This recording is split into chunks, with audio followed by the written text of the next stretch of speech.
So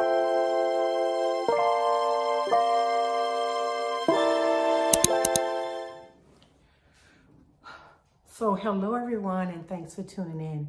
Today guys, this video is going to be a little different than most of the videos I have been making. I wanted to talk to you. It's going to be a few parts to this video, and I wanted to take you along with me as some things have changed in my life as of February 6th. On February 6th, some things changed.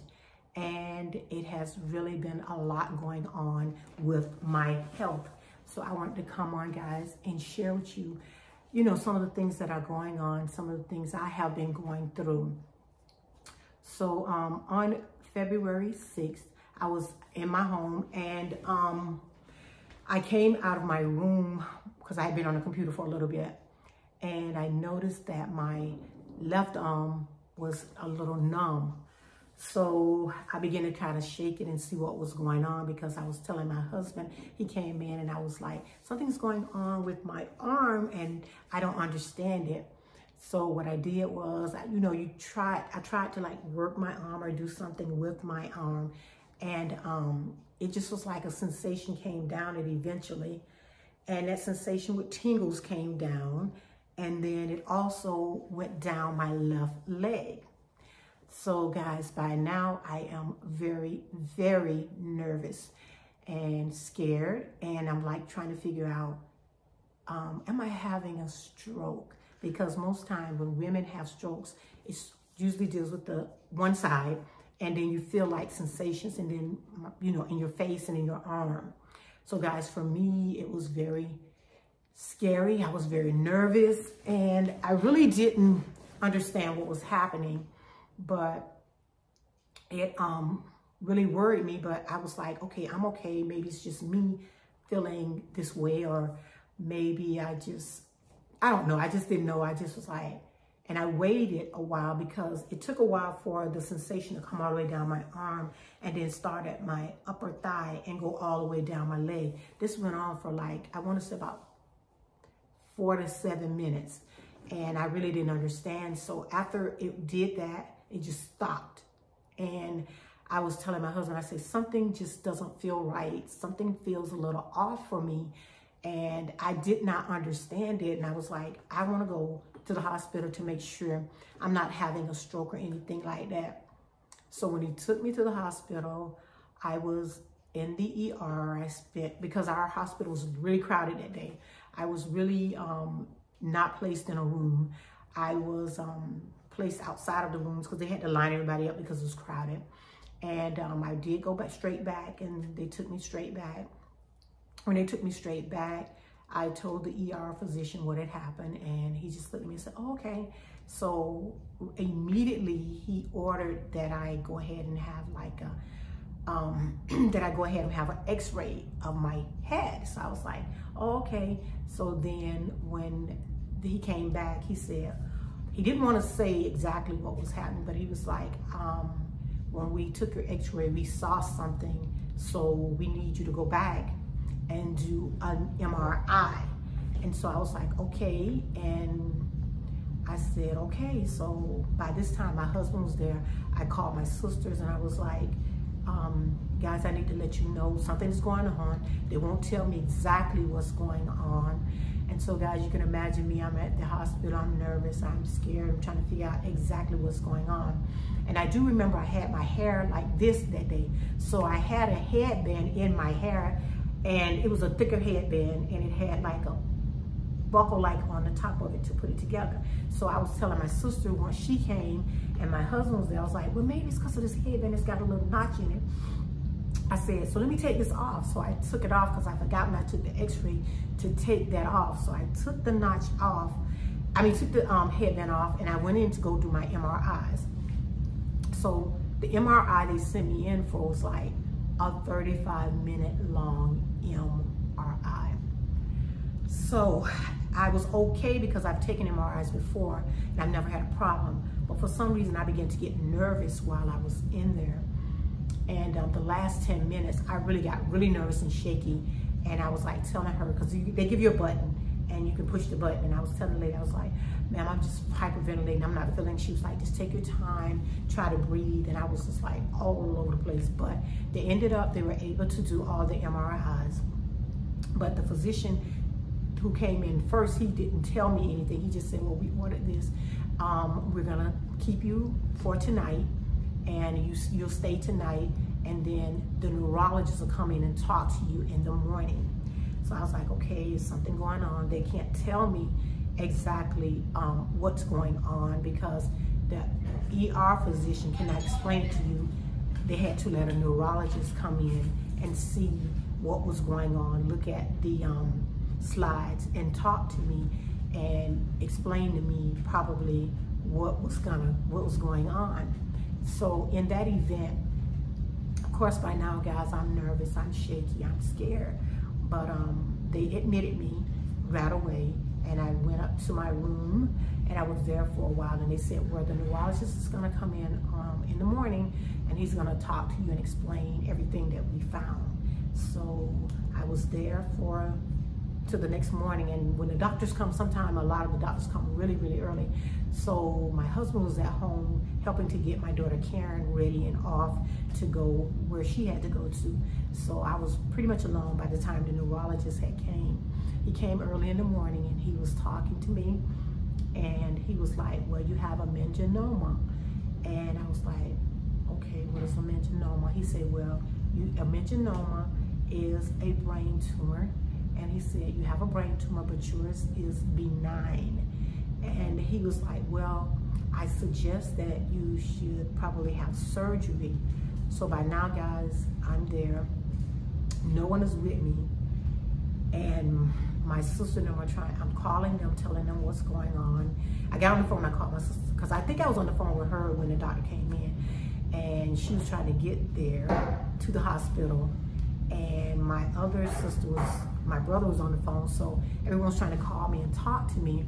And I was like, well, what is it? And he was explaining to me what a meningioma is. And he was like, but yours is benign. It can be removed. And I was sitting there going like, oh my God, what is going on? What is happening? I was not understanding. And I think so many emotions was going through my mind as I was being told it. You can hear things when the doctor's telling you things, but you don't process it. So I was processing everything. And they even showed me the meningioma. The meningioma that I have is not a small, it's a medium-sized one. And so when he said surgery, of course, when you think of surgery on your head, your brain, I know me, I freaked out. I lost it. And I was like, I'm gonna have to have surgery on my brain. And he was like, yeah, I suggest surgery so you can remove it, because the reason why you had the left side to act up because it's on the right side. So the right side of your brain controls the left side. So you had, what that was called was like you had a seizure, but it's not like a grandma seizure or a regular seizure, but that's called the seizure I had. And that was to kind of let me know that something was going on. But guys, I didn't have any symptoms or anything until that happened. So I was there for about maybe 10 minutes trying to process everything. They showed the meningioma to me, and I was looking like, oh my God, because I think, guys, the first thing you think about is, what's gonna happen now? How am I gonna deal with this? And for me, it was very, very hard, because I was thinking about all the things. So many things rush through your mind because you're thinking like surgery on my head, my brain. What am I gonna have to do? How am I gonna be? Am I gonna be okay? And then by this time, my sister came in, and I just began to cry. And I was like, oh my God, you know, because when you find out that you're having some issues, it is very hard to process. So I decided that I would take you guys along as I begin to, you know, take you guys and let you know what was going on, because in my videos one day I couldn't do a video because I was not feeling well. And with that said, guys, they put me on an anti-seizure medication. So the medication has me very, very lethargic and tired, and my energy level was really low. And I just kind of lost my appetite. I really don't eat a lot. I'm a diabetic, so I'm on Ozempic, so I don't have a really big appetite. So they put me on an anti-seizure medication. I'm doing much, much better. And have been going to, I've had to go and have a lot of MRIs done to make sure that where it is, where it's located, how much damage it has done, and how much damage is being done, and how they can fix it. But for me, guys, the first thing for me was I did not want to have any type of surgery. I was scared. I was nervous. I didn't know what to do. And guys, I am still processing things. But the thing I want to remind you guys of is the person that I am, the positive person I try to stay and be. And I want to remind you that life is so very precious. That's why I always say take some time out to love on yourself, to be about yourself, to do things for yourself.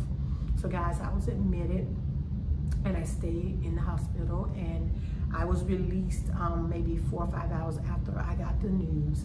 So I just want to let everyone know that things happen in your life, but you got to be able to kind of process them. And I just want everyone to keep me in their prayers. I'm still processing a lot of things. I'm going to a lot of appointments. I had to make some decisions as to what I want to do and how I want to handle the situation. So guys, I may have some videos up where I may have a few pictures where I've been, and I've had some MRIs done. I've had some extensive MRIs that had to be done.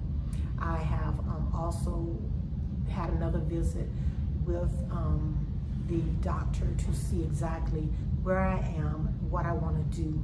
And in the next video, guys, I'll be talking to you about some decisions I had to make. But I just want everyone to know life is precious. Don't take it for granted. And be the best you can be. And that's why I say mental health is so real, and trying to stay positive. And I thank God that I had already been reading The Power of Positive Thinking. I had been talking up to the Lord about everything. And I'm seeing a therapist. So all of those things were perfect and went into play. But guys, even though you have all that going on, I am still human, and I have a lot of things I think about, and I want to be here a lot longer, and I'm trying to make sure I make the right decisions. And yeah, there are days when I don't want to get up. There are days when the medication has me very, very lethargic and throwing up, and it's so many side effects to any type of medications you take. So, and I believe that I decided to take the medication because I didn't want to have any more side effects. And since I have been taking the medication, I haven't had another, what they call a seizure.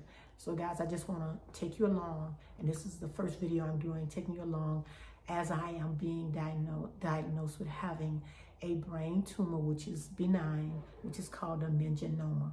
So in the next video, guys, I'll tell you what happened at my second appointment and my third appointment. So guys, just keep me in your prayers. And I thank you guys for coming along. And I really want to share this with you guys so you can know, that things happen in life that we can't control everything, but we can control how we want to handle it. And it has been very, very hard for me, but I'm taking one day at a time, and I'm trusting God, and I'm trusting the process. And I'm still processing a lot of things as to what I want to do, how I want to handle it. And I'm talking to different ones. So guys, if you're out there and you know anything about meningiomas, because most times meningiomas are found in women. Most women get them. And sometimes I thank God that I got the warning, like the side effect thing the thing that told me, I got the, they keep saying seizure, and I don't want to say seizure. I had the seizure, so it alerted me to what was going on before it got really big, because mine isn't small, it's medium. So I'm just trying to figure out how I'm going to handle the situation and what I'm going to do. But I know that medication is so different, and not medication, but the way they handle things are so different now, and they have different type of machines, and they have so much good technology. So follow me as I talk to you guys about being diagnosed with a meningioma and knowing that mine is benign. And knowing that they put me on a medication for the anti-seizure. I am doing okay, and I'm getting used to the medication. And in the next video, I'll talk to you about how I'm trying to get myself better and how I'm dealing with this situation. So guys, I'll talk to you in the next one about my visit to the doctor and how that went and some decisions I had to make. So guys, I'll see you in the next one. And you guys, don't forget to like, share, hit that notification bell so each time I load up a video, you're there. Thank you. Bye-bye.